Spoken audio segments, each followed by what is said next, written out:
ಪಕ್ಷ ಬಿಜೆಪಿ ಬುಡಕ್ಕೆ Covid bomb ಇಟ್ಟ ಸಿಎಂ ಸಿದ್ದರಾಮಯ್ಯ. ಕೋವಿಡ್ ಅಕ್ರಮಗಳ ತನಿಖೆಗೆ ಎಸ್ಐಟಿ ರಚನೆಗೆ ಸಂಪುಟ ಅಸ್ತು. ಎಸ್ಐಟಿ ರಚನೆ ಮಾಡಲು ಕ್ಯಾಬಿನೆಟ್ ಸಭೆಯಲ್ಲಿ ಗ್ರೀನ್ ಸಿಗ್ನಲ್. ಸಿಎಂ ನೇತೃತ್ವದ ಸಂಪುಟ ಸಭೆಯಲ್ಲಿ ಮಹತ್ವದ ತೀರ್ಮಾನ. ತನಿಖೆ ಹೊಣೆ ಎಸ್ಐಟಿ ವಹಿಸಲು ಕ್ಯಾಬಿನೆಟ್ನಲ್ಲಿ ನಿರ್ಧಾರ. ಪೊಲೀಸ್ ಇಲಾಖೆಯ ಮಹಾನಿರ್ದೇಶಕರ ನೇತೃತ್ವದಲ್ಲಿ ಟೀಮ್ ರಚನೆಯಾಗ್ತಾ ಇದೆ. ನ್ಯಾಯಮೂರ್ತಿ ಕುನ್ನಾ ಸಲ್ಲಿಸಿರುವ ಮಧ್ಯಂತರ ವರದಿಯ ನಂತರದ ತನಿಖೆಗಾಗಿ ಎಸ್ಐಟಿ ತಂಡ ರಚನೆಯಾಗ್ತಾ ಇದೆ. 1918 ಕೋಟಿ ಭ್ರಷ್ಟಾಚಾರ ನಡೆದಿದೆ ಎಂದು ವರದಿಯಲ್ಲಿ ಉಲ್ಲೇಖಿಸಲಾಗಿದೆ.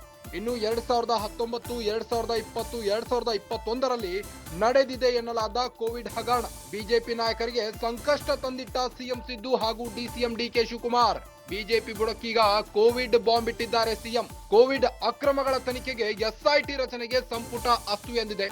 ಎಸ್ಐಟಿ ರಚನೆ ಮಾಡಲು ಕ್ಯಾಬಿನೆಟ್ ಸಭೆಯಲ್ಲಿ ಗ್ರೀನ್ ಸಿಗ್ನಲ್ ಸಿಕ್ಕಿದೆ. ಸಿಎಂ ನೇತೃತ್ವದ ಸಂಪುಟ ಸಭೆಯಲ್ಲಿ ಮಹತ್ವದ ತೀರ್ಮಾನವನ್ನ ಕೈಗೊಳ್ಳಲಾಗಿದೆ. ತನಿಖೆಯ ಹೊಣೆಯನ್ನ ಎಸ್ಐಟಿಗೆ ವಹಿಸಲು ಕ್ಯಾಬಿನೆಟ್ನಲ್ಲಿ ನಿರ್ಧಾರ ಕೈಗೊಳ್ಳಲಾಗಿದೆ. ಪೊಲೀಸ್ ಇಲಾಖೆಯ ಮಹಾನಿರ್ದೇಶಕರ ನೇತೃತ್ವದಲ್ಲಿ ಟೀಮ್ ಅನ್ನ ರಚನೆ ಮಾಡಲಾಗ್ತಾ ಇದೆ. ನ್ಯಾಯಮೂರ್ತಿ ಕುನ್ನಾ ಸಲ್ಲಿಸಿರುವ ಮಧ್ಯಂತರ ವರದಿಯ ನಂತರದ ತನಿಖೆಗಾಗಿ ಎಸ್ಐಟಿ ತಂಡವನ್ನ ರಚನೆ ಮಾಡಲು ನಿರ್ಧಾರ ಕೈಗೊಳ್ಳಲಾಗಿದೆ. 918 ಕೋಟಿ ಭ್ರಷ್ಟಾಚಾರ ನಡೆದಿದೆ. 2019, 2020, 2021ರಲ್ಲಿ ನಡೆದ ಕೋವಿಡ್ ಹಗರಣಗಳಿವು. ಈ ಹಗರಣಗಳ ತನಿಖೆಗೆ ಎಸ್ಐಟಿ ತಂಡವನ್ನ ರಚನೆ ಮಾಡಲು ಸಂಪುಟದಲ್ಲಿ ಅಸ್ತು ಎನ್ನಲಾಗಿದೆ. ಬಿಜೆಪಿ ನಾಯಕರಿಗೆ ಈಗ ಸಂಕಷ್ಟ ತಂದಿಟ್ಟ ಸಿಎಂ ಸಿದ್ದು ಹಾಗೂ ಡಿಸಿಎಂ ಡಿಕೆ ಶಿವಕುಮಾರ್.